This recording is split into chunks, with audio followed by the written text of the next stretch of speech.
Good morning, everyone. Good evening, good afternoon, wherever you are, and welcome to this week's Weekly Energy Boost. My name is Elisheva, and today Eitan and I are exploring this week's gift of allowing us to have a true connection and true desire to connect with the light of the Creator. And the concept itself might seem very abstract or even, what does that mean? But we learn in the wisdom of Kabbalah that every desire that we have originates as a desire for the light of the Creator. But by the time it comes into our physical mind and body and heart, it can differentiate into a desire for a soulmate or a desire for respect or a desire for prosperity.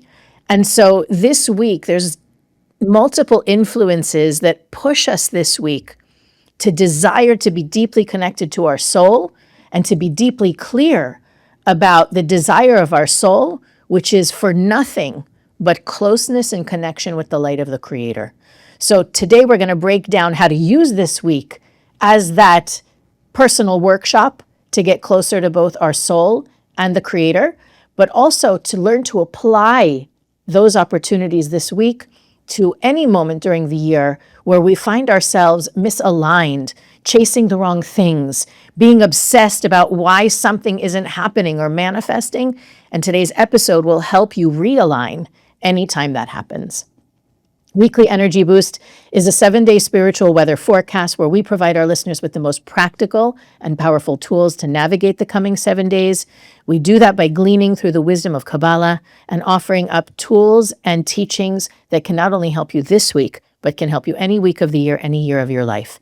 And bearing in mind that concept that all we truly desire in life is fulfillment from the light of the Creator, a very abstract concept, a very intangible idea. We want to start to break it down and understand what that gift really means.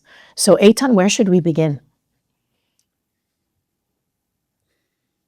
It's important to mention that this week considered to be one of the most powerful, potentially most powerful, enlightening week of the year.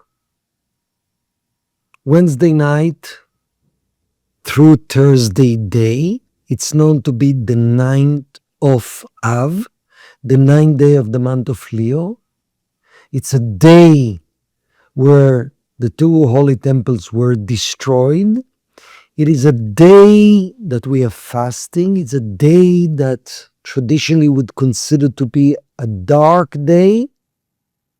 But we know, Kabbalistically, the birth of the light of Mashiach, which is the light of our ultimate potential, is available in that day, individually and collectively. So, and it's interesting what you mentioned, Elisheva, desire. The name of this portion is Va'et Hanan, means, and Moses begged, craved, desired the support of the Creator. So, desire is the beginning of everything. Anything that we do starts with desire.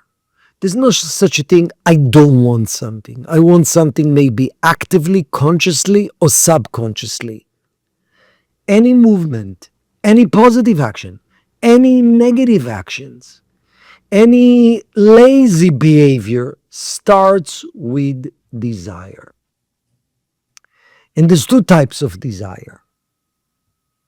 Desire that leads to negativity, and in the Kabbalistic language it's called tzara, and desire that leads to connection to the Creator, allowing flow of blessing of growth, which is retzeh.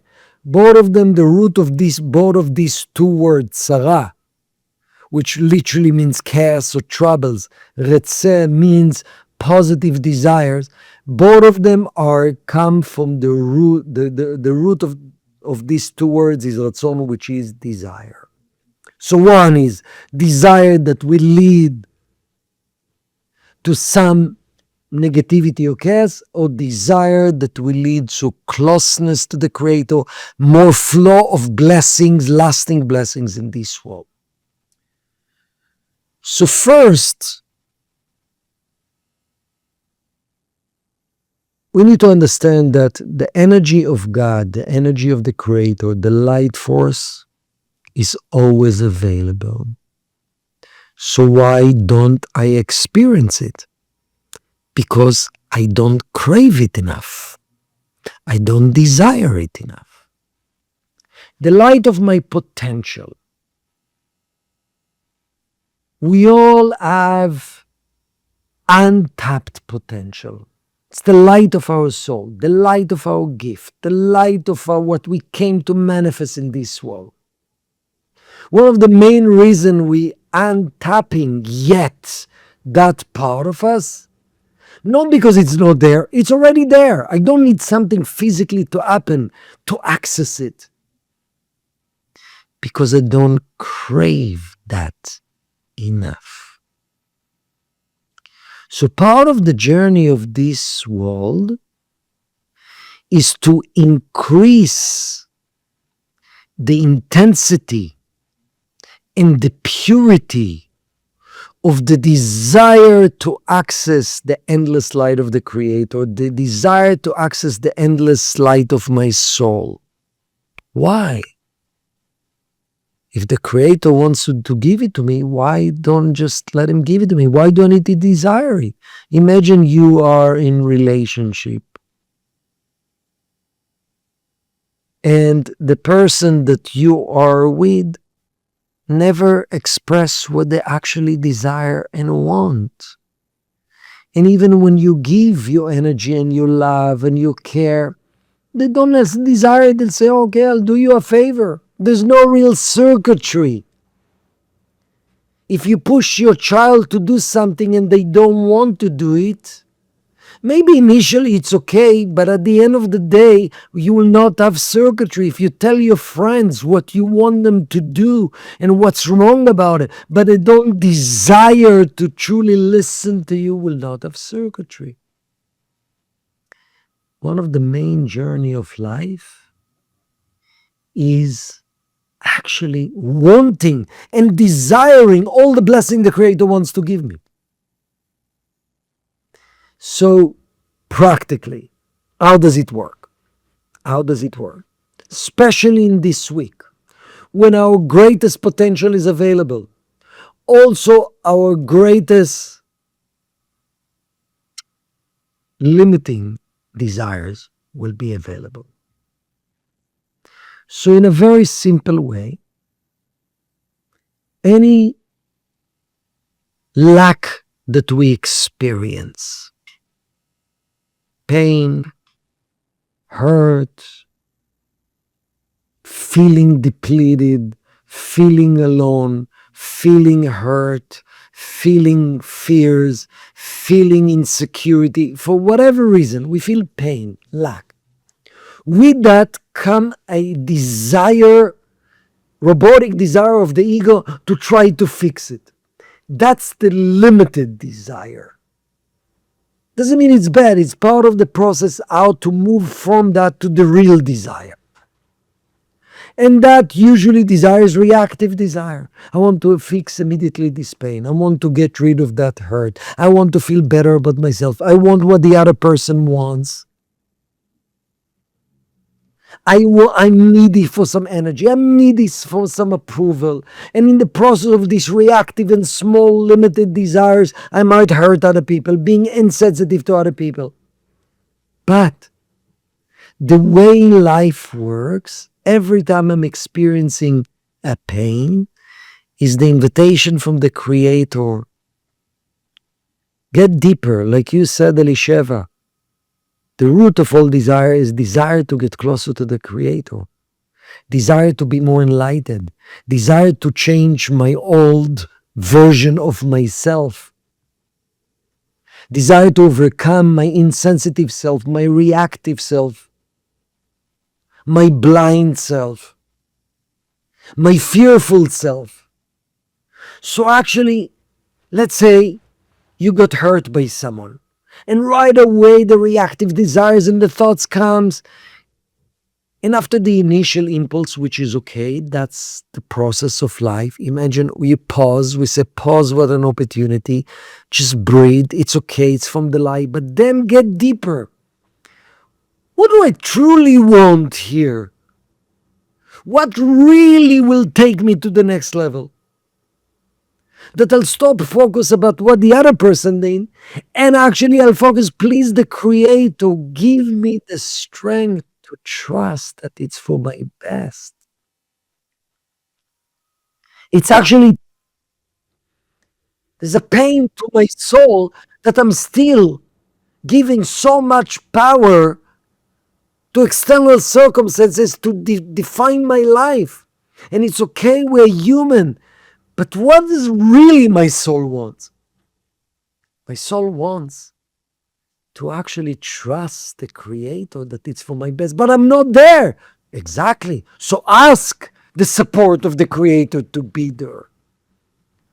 So from feeling initial lack and having the initial reactive desires, which is the initial process for all of us, then pause, embrace, and then get deeper. Even a physical pain. Just get tennis elbow pain. So initially, I'm gonna be limited to do so many things and to lift and to work out, and it's pain, it's bothering me, it's exhausting me. And then 1 second. First, where does real relief coming from? Not from my mind overthinking about it. Healing come from the light. Yeah, I might need to do physical therapies and many other things. But first, please, the light. First, let me know that give me the strength to know that healing come from you. I want healing from you. And also teach me what needs to be cleansed from within. How do I use lack to even cleave stronger to the Creator, to ask for more help? Because the reactive desires don't care about the Creator. I'm trying to control the situation through my mind, through my reactive system. So lack, it's not a problem, but how do I turn it to awaken really the solution, the real cure? I love what you're saying because it so directly speaks to so much of what we experience as human beings. I spoke to someone, I think it was yesterday, and she was saying that she realized that she's waiting to earn the amount of money that will allow her to be at peace. Like her question to me was, how much is enough? When will I get to that place where I have enough financial freedom that I will feel safe and secure? And so we spoke about this exact idea that her desire for money is actually a desire for peace and calm and internal tranquility and security, which will never come from anything outside of her. Really, her soul is craving a deeper connection with the light of the Creator to feel that sense of safety and security, regardless of money or relationship or anything outside of her. But the catalyst to awaken her to that desire for greater connection is not having enough money and not feeling safe and free enough. And so when you identify those experiences or perceptions of lack, and you use it as like a, I don't know, a clue or a flag that tells you, go deeper here and see how you can use this lack to actually fuel a greater connection, a stronger relationship, a closeness with the light of the Creator, because no person, no situation, and no physical or external thing is going to give that to you. The Kabbalists teach the opposite, that the greater peace and internal security we have, the more of a magnet we become for more tools and vehicles to reveal the light of the Creator in the form of money or soulmate or anything else. So it's funny that you mentioned the physical pain, because I think we understand how physical pain is a catalyst for growth and development. I don't mean an injury. I mean more of, I get that if I want my body to be stronger, I need to push it outside of its comfort zone to develop better muscles, better core strength, better cardiovascular health. I can't do that while things drop into my lap, or, it doesn't happen by itself. But the same is true on a spiritual level, right? We believe that we're supposed to get elevation, inner peace, growth, all those things for free. But we learn from the teachings of Kabbalah that everything requires effort and results aren't immediate. We understand results aren't immediate at the gym. Why do we think results are supposed to be immediate internally on a spiritual, intangible level? And to take that perspective, right? We already agree that no pain, no gain, but that also applies internally. And the pain doesn't need to be suffering. It just needs to be that willingness, like you said, to sit in the lack a little bit and use that feeling to connect it to the deeper, the craving of my soul, which is for the light. I think that when we look at those moments in life that are the darkest or the most painful, when we feel like things are going nowhere or we're stuck, those are the times that we end up revealing our spiritual strength or an ability that we didn't know that was there. And it wouldn't happen if everything went your way and fell in your lap.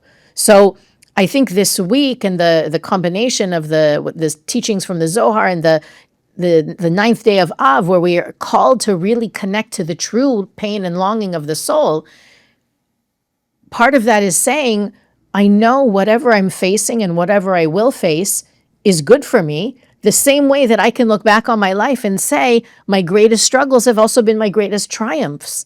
To be that much more connected with our inner world as we are our outer world. And I think that's one of the greatest gifts of this week. I love it, which reminded me what you mentioned about pain, the pain of our soul and the pain of our ego.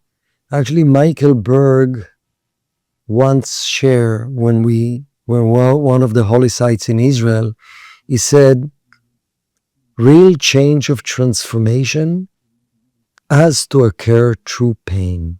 And it's our choice, what pain are we in touch with?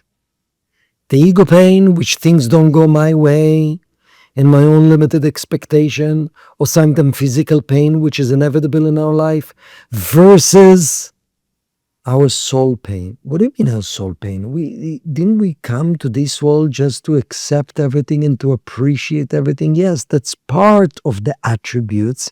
But what is the real pain of my soul? That I'm distant from my potential. I'm still a selfish being. The world is in pain. So actually, without that, there's no change. There's no vessel to draw support. Think about moments in your life when you reach a level, that's it. It's too painful for me. My self-destructive behavior. I can't stand it anymore. It's already reached such a deep level of the soul, that's it. Why do we have to wait for physical circumstances to cause us to feel the painful reality? And that's the purpose of spiritual work and spiritual teaching. The pain that leads me to change, to growth, to elevation. The pain of empathy for others. To truly help others, I need to care enough about their pain. So this is a powerful week to shift pain that leading us towards reactivity and destruction, which that's the meaning of the destruction of the temple, versus pain that leading us to download our unlimited potential. So what's one sentence or one prayer, mantra, something we can use this week so that we won't miss the opportunity to shift from that limited temporary focus to the bigger picture, deeper desires?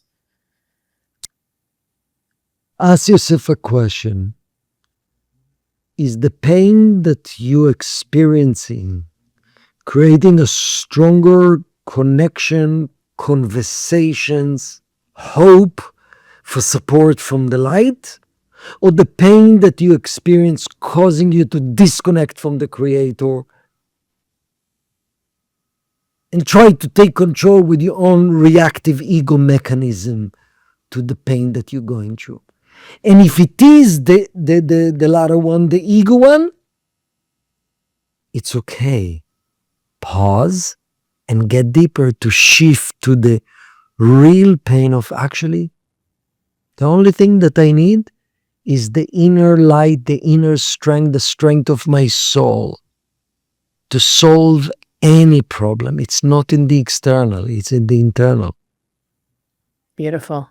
It's really a blessing to know this, to have this to focus on, especially when you're going to see in the world this week so much noise, reactivity, intensity. To be in this space, it's really, really, really a gift.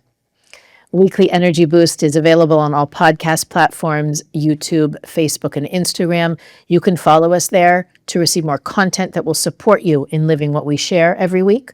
You can also go to weeklyenergyboost.com, send us a message, search through our archives, and click the donate button to help make Weekly Energy Boost possible. But as always, share this episode with friends, with family, people who you know can be a part of bringing an end to the darkness by shifting out of the darkness in their own personal lives. And we'll see you next week on the Weekly Energy Boost.